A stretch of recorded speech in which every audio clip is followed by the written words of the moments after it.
wellnesscouch.com, streaming wellness into your lives. Welcome to Nourishing the Mother, featuring your hosts Bridget Wood and Julie Tenner. Hello and welcome to Nourishing the Mother. I'm Bridget Wood. And I'm Julie Tenner. And today we decided to pull apart the story of miscarriage, to give it voice, to reach out to other women that have been through the experience that we both personally have as well, and feel like there's not the space to discuss it, a knowledge of where to put those feelings, and even, I don't know, even just being able to sit in it and recognise what you've been through. So that's really the purpose of what we're wanting to do today, and hope that you're able to resonate with on some level. Even if you personally haven't been through a miscarriage, I have no doubt you know someone who has. So I'm going to start with a reading out of This Too Shall Pass. And once the storm is over, you won't remember how you made it through, how you managed to survive. You won't even be sure whether the storm is really over. But one thing is certain. When you come out of the storm, you won't be the same person who walked in. That's what the storm's all about. I just got tingles. I know, I could cry. Bridget, now you're going to be very vulnerable. I am. And you're going to share a story. A letter that I wrote. Yeah. So I mean, what I really found from my own experience was just that I felt so isolated, and I just wanted to get out how I felt. I can still go back to that feeling the morning after I'd found out I'd had a miscarriage, and you know, when you're kind of in that state between asleep and just waking up, and for a split second I thought I was still pregnant, and then this nightmare, that kind of sense of a nightmare, just overcame me as I woke up. And so I wrote this, and I've dated it. So I've got here Thursday the 12th of January 2012, 7:20 a.m. Despite that niggling feeling I had that you wouldn't be there, today was to be the day we'd tell the world about you. My boss would know, and we'd talk about maternity leave. The rest of Marcus's family would know, and I'd send my friends the happy message that all was on track. But it wasn't to be. The biggest fear I'd had all along, a miscarriage, happened. All along I wasn't concerned about the, NT results or the problems with the pregnancy. All I worried about was seeing your heartbeat and your wriggly web-like fingers and toes at the 12-week scan. The safe point. Increasingly at times, I didn't feel like this pregnancy was real. But I and others tried to brush it off as negative talk, and that's not healthy for the baby. Maybe I need to give in to my intuition a bit more. I think subconsciously I must have known you were no longer there. As I read about miscarriage, a topic I tried to avoid because it scared the crap out of me, more spiritual people than me talk about losing a child. For us, it was the loss of what could have been, what was meant to be. Science tells me you're just a bunch of cells, and on the ultrasound screen, that's all you look like. But you brought the promise of so much more, and now it's gone. We tried to be pragmatic and not get ahead of ourselves. We didn't buy anything for you, or the nursery, for fearing of jinxing it. But we did imagine you in my swelling belly, at our coming weddings, beach days and housewarmings, gushingly telling people about you and the hopes we had. Those days are gone for now, but hopefully not forever. Oh, Bridget. So that gives you a glimpse of where I was at when the day after I'd had my 12-week scan, thinking, but I had this feeling, and I knew, part of me knew, but I didn't want to go there. That was, my journey was to experience it in that way. And it took a long, long time for me to become okay with that, but now I'm so grateful. And in fact, if that hadn't happened, there was no way that my path would have been like this, because there was that loss, that perception that I really was missing something gave me such a strong drive and intention to have the pregnancy that I had, have the birth that I had, make the connections that I had, meet you, I don't know that had it have worked the way it was supposed to, in inverted commas, because that pregnancy I've fallen pregnant straight away. I think I probably would have taken it a little bit for granted. Well, just that been on it. It's like sliding doors. It's just different. It was so different because there was almost that struggle. you know, through that struggle came this intense intention, you know, which is so difficult to see when you're in it. And my God, like that pain, you know, you can drop back into it, can't you? Oh, I easily can. I really heard you saying in that, that people more spiritual than you talk about losing a baby. What do you mean by that? It's interesting because I've evolved a lot. You know, that was 3.5 years ago.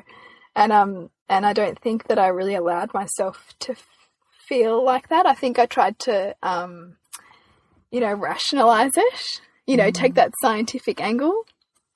But I think maybe a way of trying to distance myself from the pain of it, you know, by saying that it wasn't a baby, you know, it was just science or whatever. You know, which is often, some people will say that, you know, people say, oh, I think that's the meant to be, messages you generally get. Yeah. Because I had a missed miscarriage, which is when we have in our heads, well, I had in my head that a miscarriage is, you know, about it, cramping and blood, and you know that it's happening. Whereas my experience, like yours, was I rock up for my 12-week scan, everything's fine, in commas, no awareness of anything other than I'm pregnant, only to be told on the ultrasound monitor that there's no life there. And then once that's happened, then you have the choice to either wait and see, which is not recommended in the general society for fear of infection or and something. bleeding too much, having a hemorrhage, or you go into hospital and you have a D&C, so curette, where they clean everything out. So I ended up doing the curette and having a D&C, but it wasn't until 2 days later after that scan. And that 2 days was so hard for me. I can't even imagine going back there, but I can't imagine women doing that without any support around them, because all of a sudden I felt like my body had failed me.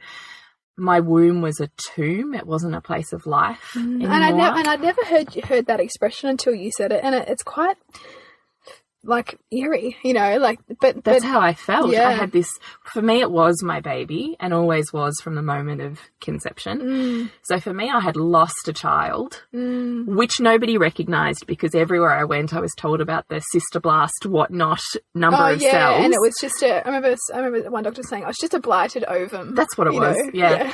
And I'm going, no, this was my baby. This is my baby. And no one gives voice to it, and no one around you knows what to do or how to do it, because we're supposed to just get over miscarriages. We almost, I think because of IVF and being female fertility being such consciousness, we really have gotten so comfortable with the concept of several miscarriages that they've kind of become almost like a period. Yeah. And I really want to take that back and go, it's not. Like birth, it's a rite of passage, it's a moment, it's a promised future, it's a child. It's all of those things wrapped in one little bundle and one experience. And how could you not give that woman that you love or yourself the moment to grieve that child, to grieve that future, to sit in those painful emotions, and time for your body to heal, for your heart to heal, and for your mind to process what that means. Because certainly for me, coming from a background of very, very strong physical connection and emotional connection to my body, to come full circle to which maybe is the whole point of it, to come full circle to a point of my body's failed me and I clearly don't read my body the way I thought I did. And mistrust. Kind of humbling, you know, like it is in a way. Yeah, totally. Is, you know, I don't know. I just kind of think there's a huge amount of grief there that's never talked about, and no one knows how to honour that or how to even say it to their circle of friends. It brings up the question about whether we tell people we're pregnant in those pre-12-week weeks or not. I really believe that it's a really good idea. You don't have to tell everyone, and you certainly wouldn't post it on Facebook, but to tell the people that if something happened you want recognition of and nurturing by, you need to tell those people when you're pregnant, because if that happens, you need support, you need and community. also, you know, the same people who are likely to celebrate you are also going to be there to help you, you know, commiserate if that's the way that it goes. So it's not kind of a nice way to think about it, but, you know, they are your inner sanctum, you know, and you want them there. You want them there to celebrate the highs and to be there with you in the lows. You really do. And if you're a woman who hasn't had a miscarriage and you have a friend or a loved one who has, then what do you do? So I've kind of really tuned into this, and a beautiful friend of mine recently had a miscarriage. And she chose not to tell anybody. And I'd kind of heard about it vicariously because a mutual friend of ours who's quite close had picked up on that she was avoiding school drop-offs and pickups and just kind of keeping to herself, which was unusual behaviour for her. And she had told her, and then this friend had said to me, you have to go and surely you're the person to help her here, aren't you? And I went, yes, you know what, I am. And I turned up at her house with some food, a bunch of flowers, a candle, my birth story from Lola's birth, which also includes my miscarriage experience, and a beautiful letter. And That's beautiful. Well, this is what I want to talk about with the honouring. She actually at that time didn't answer the door. She was having a shower, and so I left them all there, and she wrote back to me several hours later, and she said, I've been in such tears that I couldn't even access before you gave me the moment to do that. And it's allowed me to get back into contact with how I feel about it, and that it's okay to grieve, and it's brought connection with my husband, and because I've been so distant with everybody. And the candle was I put in there that the intent of it was every time you light this candle, I hope that you recognize what you went through. Yeah. You know, and she really so deeply, you know, loved that. And then, you know, every week I check in with her, how are you going? How's your body feeling? Asking those questions that nobody asks you. And, you know, it's really important to be that support to other people, because other people around you or around somebody asking those questions also prompts us to ask those of ourselves, because sometimes, you know, as a way to protect ourselves, we disconnect and we don't actually ask ourselves how we're feeling, you know, and how we're moving on and what we need, because it's easier to distract ourselves often in those kinds of things. It really is. So the other thing I actually want to talk about is if you're going beyond that, we also, for our baby, had a tree planting ceremony with my husband and my 2 kids. And so we bought a particular tree that I really loved, and we each wrote a letter or drew a picture to this child. And we planted it with the tree and said a prayer or a wish or whatever we wanted to say as we, you know, planted this tree. And for me, that was beautiful. For our kids who were too young really to kind of really grasp what that meant, it was fantastic for them, I think, one, to witness grief and how you move through it in a cathartic way. And 2, to have a recognition of life. You know, I kind of because ultimately those things, you know, these things serve us to become more grateful for what we have, don't they? I mean, that would have, I've got no doubt that the connection that brought for you and your husband, you know, to be able to talk through that and work. I mean, and some couples it wouldn't, but I'm sure in your case it probably did. It totally did, but that was because I was willing to be vulnerable. Open and vulnerable and receiving. I knew I needed loving and nurturing. I knew that I wanted this experience to be recognised rather than brushed under the rug. And I think because my intentions were very clear, it was easy for those people around me to meet that experience. Except for a couple, but there were a couple of friends that were so awkward they didn't know what to do or how to handle it and would say, I'm going to say just stupid stuff. And that, and that's normal. You're going to get that. You know, and that's also part of your growth through it, because you almost, sometimes we, as callous as some comments might feel, because people just don't know how to communicate it. They don't know. And it also serves us sometimes, because it means that we don't also get too stuck in it. You know, everything has its season, you know, and we don't also want to run the story for years about these things, because then we're not actually growing from it, then we're sitting in it. But if we've been able to really sit in it and be really supported, we should be able to move through it. That's it, yes.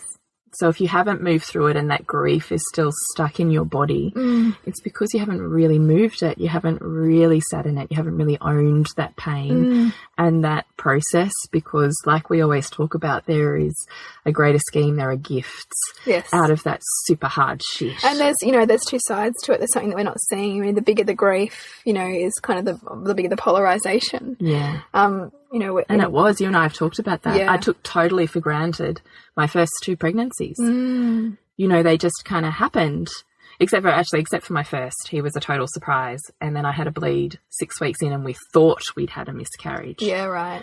And you have never seen my head spin from, I don't want this baby, to, oh my God, I want this baby. Like, I don't care about anything else in this world. Wow. And that I really still Which is believe really that shift in beautiful. intent. And I prayed to that baby. I talked to that baby so many times. I can't even tell you, it was 6 weeks old or something, you know, in my womb. Yeah. I want you to stay. I really desperately want you to forget everything I've been saying over the last, 3 weeks, whatever it was. And I really think that intent made him stay, but that also created the consciousness, the pregnancy, and the birth that I had because I shifted so quickly into that. And same as this time round, this decision to have a third baby was me kind of really wanting it. My husband going, I think we're kind of done. You know, kids are older. We're moving on. Me longing for it and probably not being consciously open about that or owning that. And so drunk night, bang, I'm pregnant. And I have to say in my head, I was a bit like, woohoo, now we've got no choice. You can't even make the decision for me. Yeah, right. Like that's where I was at. Yeah. And then this baby. Were you feeling a little bit guilty about that? Yeah, I was. I was. That's interesting.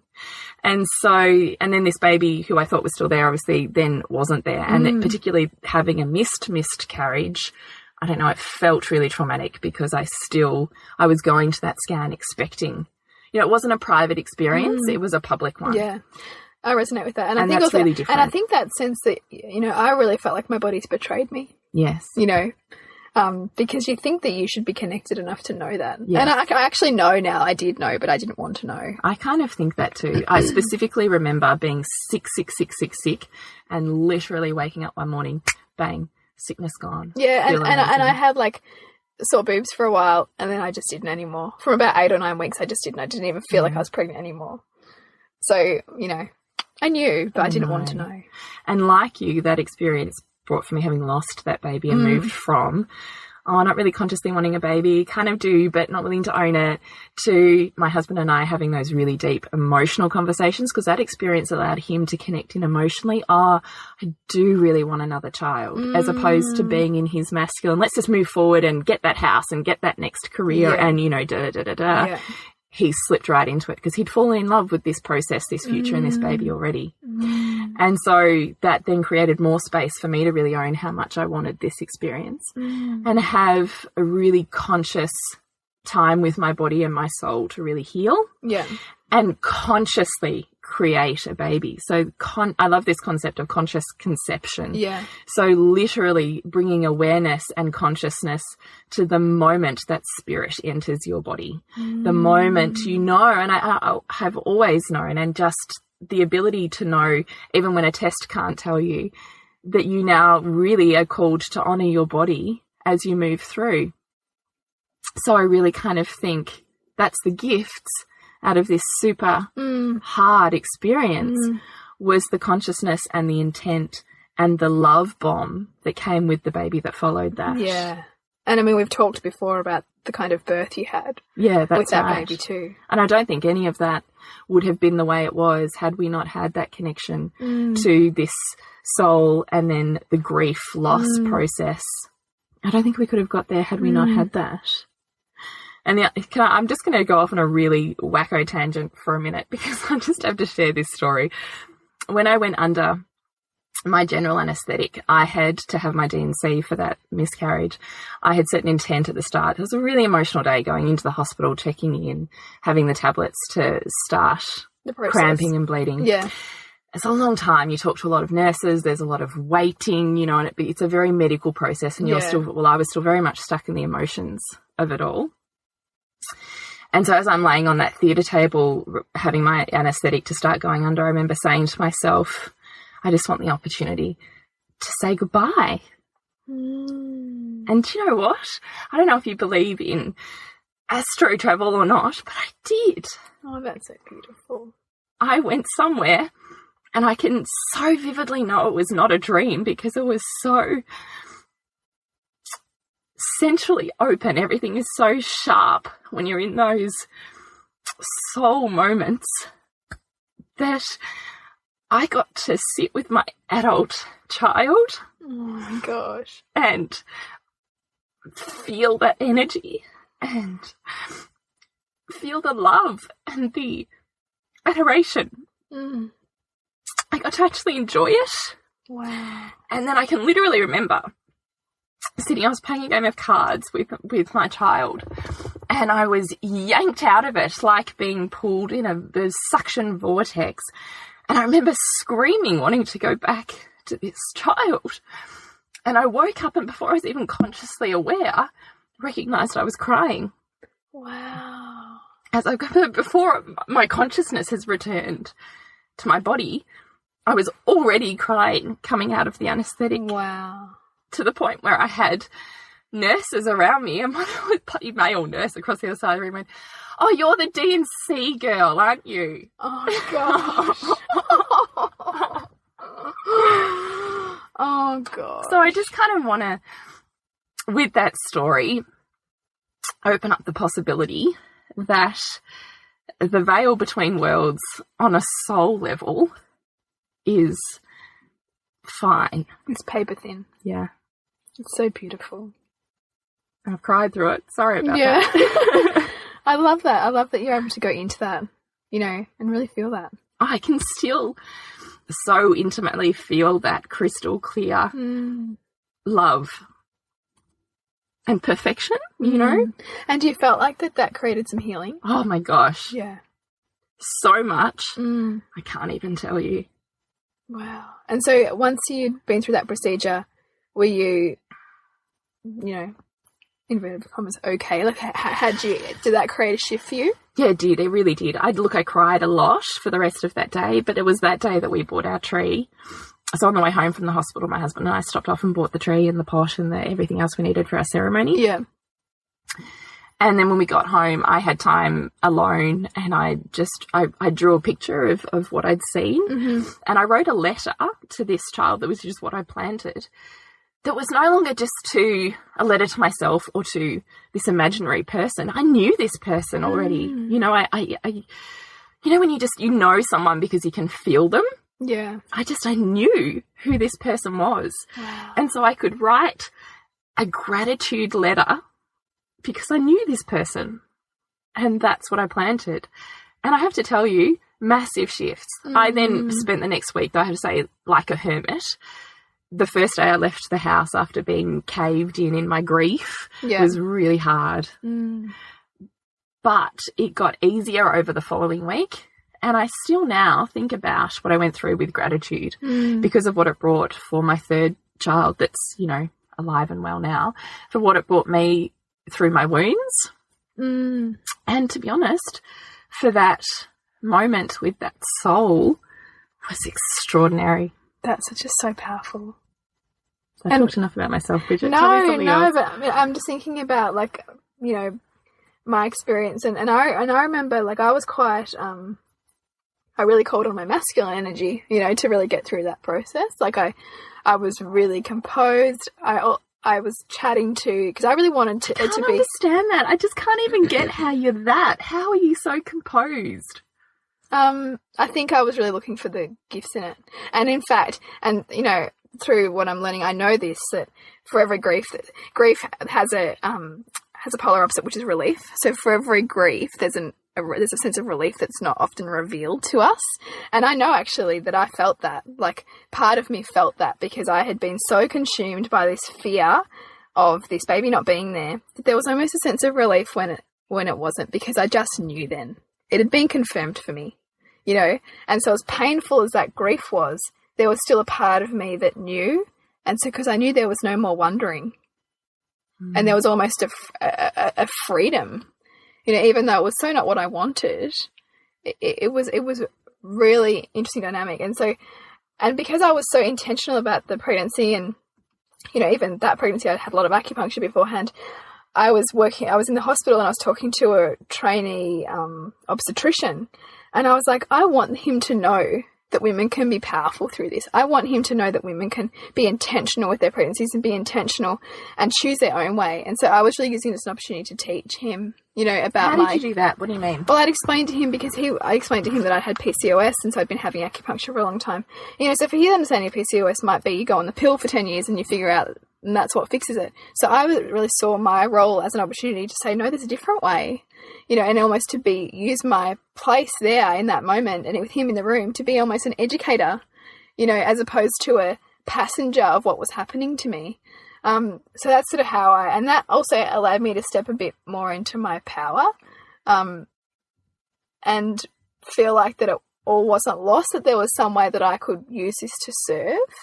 So I remember that moment being quite cathartic for me, because I was also able to talk it through with a health professional who was actually willing to listen. You know, I was actually not going to judge the way I'd chosen to do things. He was actually taking it on board. But I do remember just before I went under, you know, being quite afraid and quite, you know, sad. You know, I was saying to the nurses, like, I'm 27, like, you know, don't wreck anything in there. Like, I've got to have children. You know, I was just like, don't like wreck my womb. I've got to have children, you know. That's a huge, I'm laughing, but that's a huge amount of fear. Yeah, there was fear there, definitely. You know, because it's, you know what it's, you know, going under. Oh, totally. You know, like, your no consciousness control. gone. You know, you're totally vulnerable. But yeah, and I mean, I had, like, I think mine happened on a Thursday or something. And my boss was great because I was working full time, and she's great. And she's like, you know, just take the weekend off. But, you know, I was back at work on Monday, full time again. And some guy at work was like, oh, you know, you had a long weekend. I hope you had a great time. God. And that just stuck, like, it was just like a dagger in my heart, you know, and you just expected to pick yourself up and keep on going, you know? And did him saying that, but I'm only going to say this in your story because I'm still hearing, where's the tears and the emotion? Oh, no, I felt it. I definitely sat in that. But I think, you know, there's a couple of things that happened, like, you know, a doctor saying that it was just a blighted ovum, and, you know, of course you get, you know, people saying to me, you know, well, everything happens for a reason, or, you know, other people not calling. That almost for me added insult to injury in my pain. I hated that statement, everything happens for a reason. Yeah. It does. And actually, when you're out of it, I get it. Yeah. But when you're in it, don't fucking say that. Yeah, and it doesn't really serve. But everything serves, but it didn't feel like it did in that moment at all. But I think I processed it a lot internally. You know, I really worked through it. You know, writing was, you know, part of what I shared, and, you know, it was really hard. I mean, I know that, you know, people around us are reflecting us, so my unwillingness to be totally vulnerable with my husband meant that he didn't really know how to be with me. You know, like, so that was never him, it was me. You know, I was creating that. And so he didn't really kind of know. Of course he felt grief too, but I think he channeled it in ways that perhaps weren't the ways that I wanted him to. That's interesting, because that's almost exactly opposite to my experience, isn't it? Because I said almost exactly that statement. I knew what I wanted, and so I was very clear about what I wanted. Yeah, so I don't really know that I knew. Well, I don't think that I had a strong intention about how to deal with it. Yeah. Yeah, you know, so I wasn't as sure of how to call on that. Yeah. And I really have relied. Which is where most women are. You've got to remember, I've been 3 years of a doula and all sorts of stuff. And like, let's highlight here that your experience would be the minority of being able to be really intentional. Totally. But that's why I want to bring voice to this as well. Because there is a way to move through it with grace. Yeah. And with love. And with healing. And I really didn't, you know, some friends of mine were pregnant at the time, and another friend, you know, was due, like, in that same week that I was due with this baby, and like, I didn't want to take away from any of those experiences. It's a hard one, isn't it? I think it's awkward on all levels. Yeah. But fortunately I was pregnant again with my son by the time she'd had that baby, because I think I would have found that particularly confronting. But yeah, like, I actually felt I wanted to almost give more to those couples around me who I had that genuine love for out of my experience. You know, like, I almost felt that was in a way healing to me. And I think, you know, this is just classic example of how we all find our own way through these things, and we all find the tools that we need in the time to grow from it. And I wouldn't change a thing. No, to be honest, I wouldn't either. And in a way, I'm kind of grateful I went through it, because I had been so immersed in women for so many years, but I'd never had the experience of this loss. So how could I connect with women really who had that? Who had. Yeah. And the gifts through that it's allowed me, plus the gifts that it brought for my third child and for myself and our relationship, are phenomenal. It's just not always easy to see it, and that's why you can't see it in the moment though. So it's no good. Or you can, but you have to work hard. I don't know. I kind of think in the moment, I don't know, but for me, I need to just sit. I'm not even going to say wallow. I need to just really be allowed the freedom and the space to experience as much depth as I want to. Yeah. And I think also be comfortable in you know, expressing the full range of human emotion that comes with that. You can't, this is the thing of polarities. You can't ever experience extreme high joy, amazing life juice unless you also can experience the other end of the spectrum of the incredibly dark, deep stuff. You can't go, well, I'll just have the good stuff and not own the other part. No. Because it cuts your spectrum. It literally, like, and it also calls in more experiences to break that fantasy. Like, you know, the more that you get attached to this idea of everything having to be perfect and lovely and joyful and blissful, and, you know, you get addicted to that, then you'll create circumstances in which to break that fantasy, because you cannot live your life one half of yourself, one half of a human experience, one half of nature. Now, nature doesn't behave like that. Nature has all seasons. You know, you're asking nature to live outside universal laws. You can't, and you're therefore asking yourself to do the same. It's not possible. But, you know, we love the idea of it, and hence positive thinking and all that kind of stuff. And, you know, us always trying to lift ourselves out of negative emotion tends to perpetuate. But that actually creates more pain, though, because we're trying to ask ourselves to do the impossible. And creates more opportunity, therefore, to experience pain. Yeah. Until you love it. Until you see that the pain is just as much a part of it. It's just as much a part of the joy.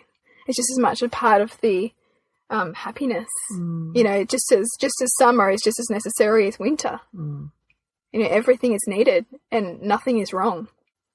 And the more we're grateful for every season, the less extreme seasons we need to experience.